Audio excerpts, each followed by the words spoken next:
क्योंकि ये track maintainer के मंच पर जो उपस्थित चेहरे हैं, आप में से कहीं ना कहीं निखर के विरोधियों के विपक्ष में खड़े हैं और किन किन यातनाओं को झेलते और उस संघर्ष के बाद वो कौन सा जीत हासिल करते हैं, ये आपको जानने की जरूरत है।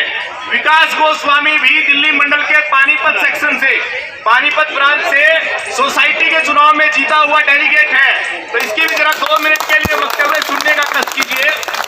सबसे पहले तो मैं नरेंद्र भाई का बहुत बहुत शुक्रिया करना चाहता हूं स्टेज के माध्यम से कि मुझे इस लायक समझा कि मुझे सोसाइटी के चुनाव के लिए इन्होंने नॉमिनेशन फॉर्म फिल करवाया और उन सभी भाइयों को भी स्वागत करता हूं, अभिनंदन करता हूं यहाँ पर कि दिल्ली मंडल से, पानीपत ब्रांच से जिन्होंने मुझे भारी मतों से जितवाया। और मैंने जब फॉर्म भरा था तो दोनों यूनियनें मेरे पास आई कि बोलने लगी, यार जब पहले बोला करते थे अरे यार तुम तो ट्रैक मैन हो यार, क्या करोगे तुम अगर 20 वोट लेके दिखा दोगे तो मैं तुम्हें मान जाऊंगा कि भी तुम ट्रैक मैनों के अंदर भी कोई एकता या यूनिटी है।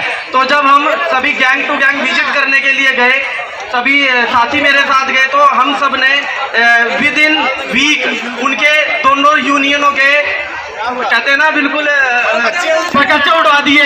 तो दोनों यूनियन ने 10 दिन बाद मेरे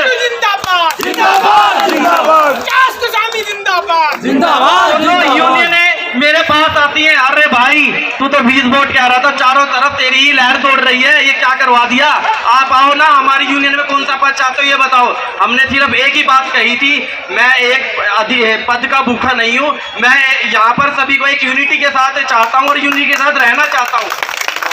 तो हम जब वहाँ इलेक्शन हो, वहाँ पे सिर्फ 1 मिनट ही और लूँगा, जब इलेक्शन हो रहा था दोनों यूनियन के सेक्रेटरी इवन डिवीजन से आए भी, वहाँ डिवीजन से भी उन लोगों ने बुला रखा था। वहाँ पे इस तरह का माहौल क्रिएट हो रखा था कि दोनों यूनियन के पदाधिकारी इतने वहाँ पे बैठे हुए थे और हम वहाँ पे सिर्फ ट्रैकमैन क्या हो गए डरते हैं। वहाँ पे वही बाबू बैठा है, एसएससी बैठा है, अरे यार हम यहाँ से उसकी वोट की स्लिप बनाएंगे तो ये हमें पीड़ित करेंगे, हमें चार्जशीट चार्ज कर देंगे।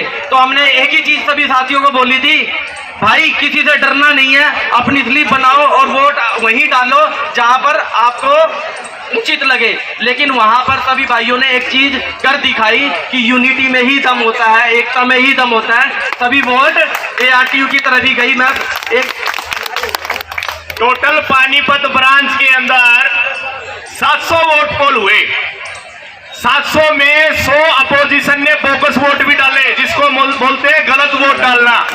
उसके बावजूद भी ये तुम्हारे सामने खड़ा ट्रैक मेंटेनर विकास गोस्वामी 60 वोट से जीत के ताज तुम्हारे बीच खड़ा है।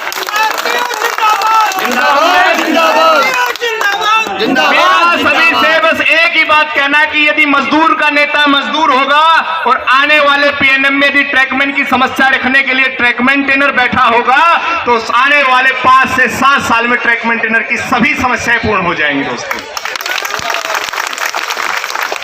और ये देखो प्रताड़नाएं दिन प्रतिदिन हो रही हैं। आज हमारे समक्ष जो अभी चांद मोहम्मद जी ने बताया कि एक समस्या जेन्युइन है, उनको सस्पेंशन में रखा गया है। अपसेट है क्या बताओ? सस्पेंड किया है, सस्पेंशन ऑर्डर है, सस्पेंशन ऑर्डर रिसीव किया आपने। और डोंट वरी, मैं तो इस साथी से एक बात बोलना चाहूंगा, देखो डीएआर की लैंग्वेज में suspension is not a punishment. Suspend करना रेलवे के सिविल एम्प्लॉय को कोई सजा नहीं है।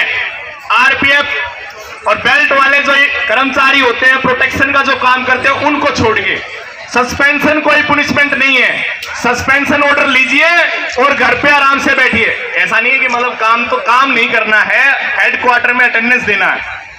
अपने अधिकारी को बोलो कि सर मैं आपके अंदर मान जाऊंगा, कितना ताकत है कि आप मुझे 3 महीने से ज्यादा सस्पेंशन रख सकते हो।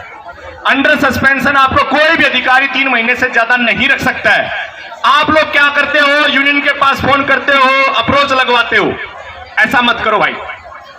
सस्पेंशन के दौरान आपको निर्वाहन भत्ता मिलता है, किसी को मिला है क्या आज तक?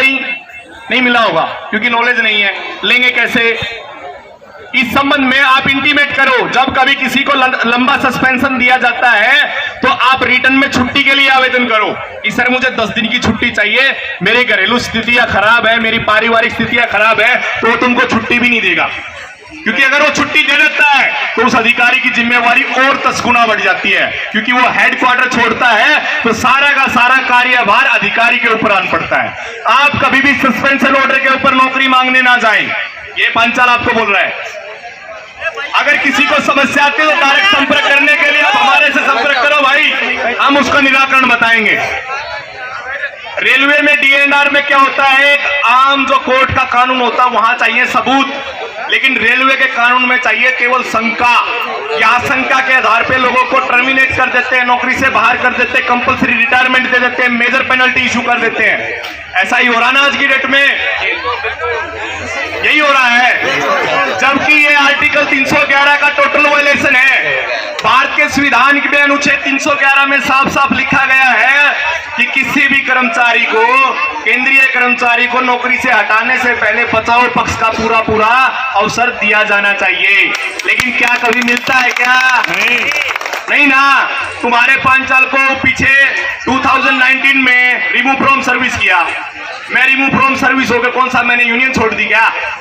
आज भी यही हूं ना। और वहां से सीखने को मिला आज लोगों का, मैं डिफेंस काउंसिल बनता हूं, वकील बना दिया पक्का। हाँ भाई, अगर आपको भी ऐसा वकील बनना है, प्रमोशन पाके एसएससी बन के एक सेक्शन पे राज करोगे, नेता बन के ट्रैक मेंटेनर का नेतृत्व करोगे तो पूरे भारत में मान सम्मान पाओगे। और ऐसा गौरवान्वित महसूस करता हूं मैं अपने आप को कि मैं all India railway track maintainer union में प्रमुख पद पे बैठ के आप लोगों के लिए सेवा का काम कर रहा हूं। धन्यवाद साथियों, जय हिंद।